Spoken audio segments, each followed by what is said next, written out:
serta seberapa sehat struktur modal mereka. Pada PT Unilever Indonesia Tbk, debt to asset ratio naik dari 79,7% di tahun 2023 ke 86,6% di tahun 2024, yang artinya sebagian besar aset dibiayai utang. Tingkat leverage sangat tinggi. Lalu debt to equity ratio melonjak dari 3,93 kali di tahun 2023 ke 6,45 kali di tahun 2024, yang artinya utang 6 kali lebih besar dari ekuitas. Ini menunjukkan risiko keuangan yang sangat tinggi. Kemudian equity ratio turun drastis ke 13,4% dari 20,3% di tahun 2024, yang artinya hanya sebagian kecil aset yang didukung oleh modal sendiri, dan ini memperlihatkan struktur modal yang tidak sehat. Lalu interest coverage ratio meskipun masih tinggi di tahun 2024 yaitu 53,4 kali, turun dari tahun 2023 sebesar 60,2 kali. Jadi meski utang besar, PT Unilever masih bisa menutupi beban bunga. Sementara pada PT Indofood Sukses Makmur Tbk, debt to asset ratio stabil di sekitar 46%, yang menunjukkan hampir separuh aset dibiayai utang, dan ini masih dalam batas wajar. Lalu debt to equity ratio turun tipis dari 0,86 kali tahun 2023 ke 0,85 kali di tahun 2024. Yang artinya penggunaan utang terhadap modal sendiri cukup terkontrol. Kemudian equity ratio naik sedikit ke 54%, yang menunjukkan lebih dari separuh aset yang dibiayai dengan ekuitas. Struktur modal tergolong sehat. Kemudian interest coverage ratio naik dari 11,0 kali di tahun 2023 ke 14,5 kali di tahun 2024. Yang artinya PT Indofood dapat membayar beban bunga 14,5 kali dari laba operasinya. Ini sinyal keuangan yang sangat kuat. Kesimpulannya, debt to equity ratio PT Unilever melonjak dari 3,93 kali ke 6,46 kali, menunjukkan PT Unilever terlalu bergantung pada utang dan risiko keuangan sangat tinggi. Sementara PT Indofood turun dari 0,86 kali ke 0,85 kali. Equity rasio PT Unilever turun drastis ke 13,4% dari 20,3% di tahun 2023, yang menunjukkan struktur modal tidak sehat. Sementara pada PT Indofood meningkat dari 53,9% ke 54,0%, yang menunjukkan struktur modal Indofood jauh lebih sehat. Meskipun interest coverage masih tinggi, tapi tren menurun.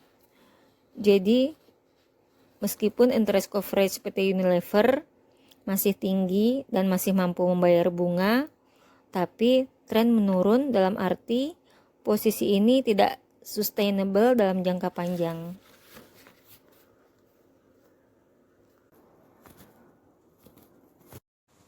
Analisis perbandingan horizontal pertumbuhan penjualan perusahaan PT Indofood tahun 2023 111,70 triliun, tahun 2024 115,79 triliun, growth rate plus 3,7%, tren positif. PT Unilever tahun 2023 sebesar 38,61 triliun, tahun 2024 35,14 triliun, growth rate min 9,0%, tren negatif. Pertumbuhan laba bersih perusahaan PT Indofood tahun 2023 11,49 triliun, tahun 2024 13,8 triliun, growth rate plus 13,8%, tren sangat positif. PT Unilever tahun 2023 4,80 triliun, tahun 2024 3,37 triliun, growth rate min 29,8%, sangat negatif.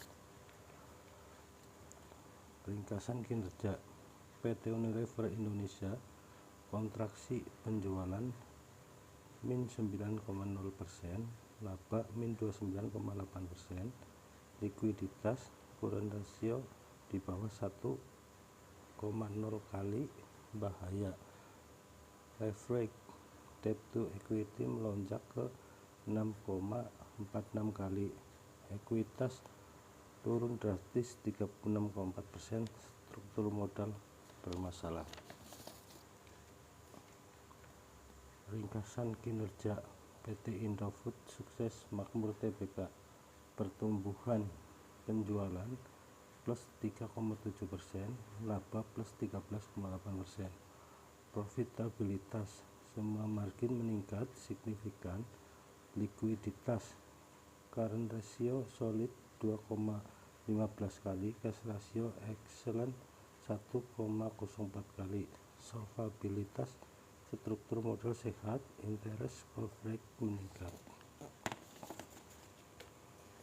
Analisis mendalam PT Unilever Indonesia Tbk, tantangan tekanan volume penjualan turun 9%, hilang market share, krisis likuiditas, current ratio 0,45 kali, sulit bayar hutang jangka pendek, erosi modal, ekuitas turun 36,4%, kemungkinan losses atau dividen berlebihan, leverage tinggi, DER 6,46 kali, resiko keuangan ekstrim.